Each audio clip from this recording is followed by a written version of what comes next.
आज अगर अपने घर में कोई बीमार हो जाए और थोड़ी सी बड़ी बीमारी हो जाए, घर के जेवर बिक जाते हैं, घर की जमीन बिक जाती है, सब कुछ बिक जाता है, और फिर भी पता नहीं आदमी बचता है नहीं बचता।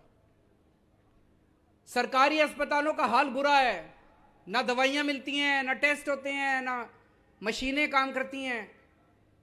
पहले दिल्ली में भी यही हाल था।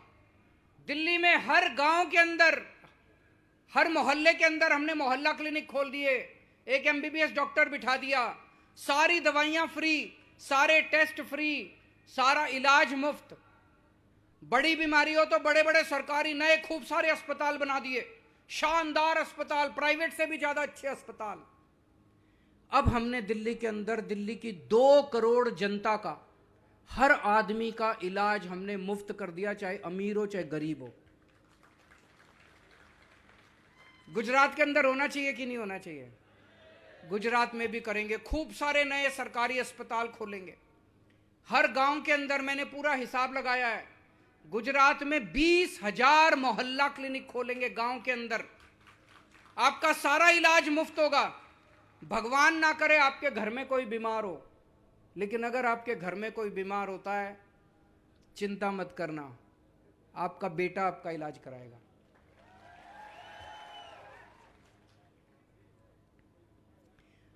मेरे को राजनीति करनी नहीं आती, मेरे को गुंडागर्दी करनी नहीं आती, मेरे को भ्रष्टाचार करना नहीं आता, मेरे को स्कूल बनाने आते हैं, मेरे को अस्पताल बनाने आते हैं। अगर गुंडागर्दी चाहिए, उन लोगों को वोट दे देना, 27 साल से देते आए हो। भ्रष्टाचार चाहिए, लफंगाई चाहिए, उनको वोट दे देना। अपने बच्चों के लिए स्कूल बनवाने हो, अपने परिवार के लिए अस्पताल बनवाने हो, तो मेरे पास आ जाना, मैं बनवा दूंगा।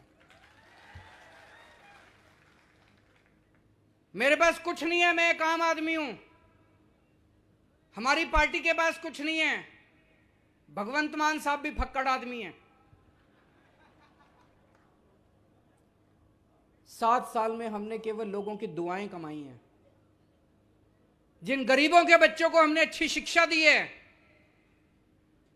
जिन गरीबों के परिवारों का हमने इलाज करा दिया, फ्री में इलाज करा दिया, जान बचा ली जिनकी, वो हमें खूब आशीष देते हैं, खूब आशीर्वाद देते हैं, खूब दुआएं देते हैं। उन्हीं की दुआओं का असर है कि एक छोटी सी पार्टी पहले दिल्ली जीत गई, फिर पंजाब जीत गई, अब गुजरात जीतेंगे, क्योंकि लोगों का काम कर रहे हैं, भगवान का काम कर रहे हैं, धर्म का काम कर रहे हैं, पुण्य का काम कर रहे हैं हम लोग। यही तो पुण्य है, यही तो हमारा धर्म कहता है, गरीबों की सेवा करो। वही काम कर रहे हैं, आम लोगों की सेवा कर रहे हैं। आप लोगों में से कौन कौन बेरोजगार है, जरा हाथ खड़े करो। सारे ही बेरोजगार हैं। मैकेनिकल इंजीनियर, वो बता रहे हैं इंजीनियर हैं फिर भी बेरोजगार हैं। बैठो बैठो बैठो। मैंने एक टीवी में देखा, इनका बहुत बड़ा नेता, उससे पत्रकार ने पूछा कि सर बेरोजगारी बहुत है, इतने लोग बेरोजगार हैं, आप क्या कर रहे हैं? पता है क्या बोला? कहता ये लोग निकम्मे हैं, ये लोग काबिल नहीं हैं, इसलिए बेरोजगार हैं। मेरे को इतना गुस्सा आया। एक तो तुम रोजगार नहीं दे सकते, और ऊपर से तुम हमारे लोगों को निकम्मा बोलते हो, हमारे बच्चों को निकम्मा बोलते हो। इतना अहंकार आ गया तुम्हारे अंदर, इतना घमंड आ गया तुम्हारे अंदर। अरे निकम्मे हमारे बच्चे नहीं है, निकम्मे तुम्हारे बच्चे हैं। तुम्हारे बच्चे निकम्मे हैं, फिर भी चेयरमैन बन जाते हैं, एमएलए बन जाते हैं, इनको टिकटें दिला देते हो, बड़ी बड़ी कंपनियों के मालिक बन जाते हैं। हमारे बच्चों को एक मौका तो देके देखो, तुम्हारे बच्चों को पीछे छोड़ देंगे। मैं आपको मौका दूंगा, मैं आपको मौका दूंगा, मैं आपके बच्चों को रोजगार दूंगा, मैं युवाओं को रोजगार दूंगा। दिल्ली में मैंने 12 लाख बच्चों को रोजगार दिलाए हैं, 12 लाख बच्चों को। पंजाब में अभी भगवंत मान ने 17,000, 20,000 हो गई अब तो, 20,000 से ज्यादा, 20,000 से ज्यादा, 6 महीने हुए अभी इसको बने हुए मुख्यमंत्री। 20,000 से ज्यादा सरकारी नौकरियां दे दी इन्होंने। हमारी नीयत साफ है, हमें पता है कि आम आदमी का घर कितनी मुश्किल से चलता है, बेरोजगारी के अंदर क्या तकलीफ होती है। हम देना चाहते हैं, दे। और जब तक रोजगार नहीं मिलेगा, बेरोजगारी होगी। हर बेरोजगार युवा को 3,000 रुपए बेरोजगारी भत्ता दिया जाएगा।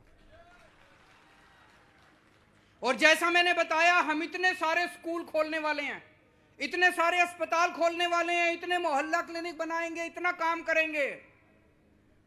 10 लाख सरकारी नौकरियां नई निकलेंगी गुजरात के अंदर, नई 10 लाख सरकारी नौकरियां आपके बच्चों को मिलेंगी। 10 लाख सरकारी नौकरियां मिलेंगी और पेपर नहीं फूटने देंगे। पेपर जितने पेपर अभी तक बचे हैं, फरवरी के महीने में तलाटी का पेपर करा देंगे और जुलाई के महीने तक उनकी पोस्टिंग करा देंगे। मेरे को पता चला, मैंने पूरी लिस्ट बना रखी है अगले साल का शेड्यूल। टेट का पेपर, पुलिस में भर्ती के पेपर, सारे जितने पेपर है 1 साल के अंदर सारे पेपर करा देंगे। कोई पेपर नहीं फूटेगा। अगर कोई पेपर फूटा, उसको पकड़ के 10 साल की जेल होगी, उसको बख्शेंगे नहीं किसी भी हालत में। एक मैं ये देख रहा था, पूरे गुजरात में अभी मैं घूम रहा हूं, आपके इलाके में भी मैं घूमा, सारी सड़कें टूटी पड़ी हैं। टूटी पड़ी हैं कि नहीं पड़ी हैं? सारी सड़कें टूटी पड़ी हैं, सारी सड़कें टूटी पड़ी हैं। दोस्तों, मैं ये तो कह रहे थे कि बड़ी सड़कें अच्छी कर दी, ये कर दी, पता नहीं 1 घंटे का सफर 3-3 घंटे लग जाते हैं। ये सारी सड़कें बनाएंगे ईमानदारी से। जब सरकार होगी, खूब पैसा बचेगा, उस पैसे से सारी आपकी सड़कें भी बनाएंगे। जो जो जरूरी वाली सड़कें हैं वो पहले 6 महीने में बना देंगे, फिर धीरे धीरे करके बाकी 2-3 साल के अंदर सारे गुजरात की सड़कें ठीक करा देंगे। बहुत सारे किसान आए हुए हैं यहां पे। पंजाब में भगवंत मान साहब ने 5 फसलों पे एमएसपी दे दी है। एमएसपी अभी तक क्या होता था, सरकार एमएसपी तय कर देती थी, लेकिन उसका कोई मतलब नहीं था। उस पे तो माल बिकता नहीं था, उस पे तो फसल बिकती नहीं थी। तो इन्होंने ये कह दिया कि अगर मार्केट में एमएसपी पे आपकी फसल ना बिके तो सरकार आपकी फसल खरीदेगी, आपको एमएसपी का दाम दिलवाया जाएगा। भगवंत मान साहब ने 5 फसलों पे, गेहूं, चावल, कपास, नरमा और मूंग दाल, इन 5 फसलों पे पंजाब में एमएसपी दे दी। अब अगर किसी भी किसान की फसल मार्केट में इससे कम रेट पे बिकती है, वो सरकार को बेच के आ जाता है, सरकार खरीदती है। अनिवार्य, जरूरी है सरकार को खरीदना। आपको भी हम शुरू 5 फसलों से करेंगे, फिर एक एक करके सारी फसलें। 5 फसलें हम, सरकार बनते ही 5 फसलें हम एमएसपी देंगे। गेहूं, चावल, चना, मूंगफली, कपास, ये 5 फसलों पे गुजरात के अंदर हम एमएसपी देंगे। आपको अगर मार्केट में इससे कम रेट मिले एमएसपी पे, सरकार के पास आ जाना, सरकार आपकी फसल खरीदेगी एमएसपी के ऊपर। 12 घंटे बिजली देंगे। अभी रात को आती है, कभी आती है, कभी नहीं आती है। दोपहर के अंदर 12 घंटे आपको बिजली देंगे। सिंचाई की व्यवस्था करेंगे। कई साल हो गए अभी तक नर्मदा का पानी नहीं पहुंचा चारों तरफ। सिंचाई की व्यवस्था करेंगे। दिल्ली के अंदर और अब पंजाब के अंदर हमने प्रति हेक्टेयर, अगर फसल बर्बाद हो जाए, सरकार प्रति हेक्टेयर 50,000 रुपए प्रति हेक्टेयर उसके अकाउंट में 1 महीने के अंदर जमा करा देती है। होना चाहिए, नहीं होना चाहिए? यह गुजरात में भी लागू करेंगे। अयोध्या में अगले साल भगवान श्री राम का मंदिर बनके तैयार हो जाएगा। कौन कौन मंदिर देखने जाना चाहते हैं? सब लोग जाना चाहते हैं, लेकिन आना जाना, खाना पीना, रहना बड़ा महंगा है कि नहीं है? और पूरे परिवार को ले जाओ तो बहुत खर्चा होता है। दिल्ली में हमने एक स्कीम चालू की है। दिल्ली वालों को मैं फ्री में अयोध्या जी के, रामचंद्र जी के दर्शन करा के लाता हूं। स्पेशल ट्रेन जाती है दिल्ली से, उस ट्रेन में सारे राम भक्त होते हैं। लोगों का आना जाना, खाना पीना, रहना, सब कुछ आपके घर से लेके जाते हैं। घर से लेके जाते हैं, अयोध्या जी में राम मंदिर के दर्शन कराते हैं, वापस घर छोड़ के आते हैं। सब कुछ फ्री होता है। जब ट्रेन जाती है मैं उनको छोड़ने जाता हूं, जब ट्रेन वापस आती है मैं ट्रेन पे उनको लेने जाता हूं, जितने लोग जाते हैं। जब वापस आते हैं इतना आशीर्वाद देते हैं वो लोग, इतना आशीर्वाद देते हैं। कई बुजुर्ग लोग कहते हैं जी बस जिंदगी की आखिरी तमन्ना थी, पूरी हो गई, अब भगवान उठा भी ले तो किसी चीज की कोई, इतना आशीर्वाद देते हैं लोग। गुजरात के अंदर हमारी सरकार बनेगी, आप सब लोगों को अयोध्या जी के फ्री में दर्शन करा के लाएंगे। एक मैं देख रहा था गुजरात के अंदर सड़कों पे गाय का बहुत बुरा हाल है। गाय तो हमारी माता है। इन लोगों ने गाय की रक्षा के लिए और गाय के रखरखाव के लिए कुछ नहीं किया। दिल्ली में हम 40 रुपए प्रति गाय गौशाला वालों को देते हैं, उनकी रक्षा करने के लिए, उनका ख्याल रखने के लिए, उनके खाने पीने के लिए। गुजरात में हमारी सरकार बनेगी, प्रति गाय 40 रुपए गुजरात के अंदर भी देंगे, ताकि गौ माता की रक्षा की जा सके और गौ माता को जगह जगह सड़कों के ऊपर। अब मैं आप लोगों से पूछना चाहता हूं, ये मेरे को खूब गालियां देते हैं सारे, केजरीवाल फ्री की रेवड़ी बांटता है, फ्री की।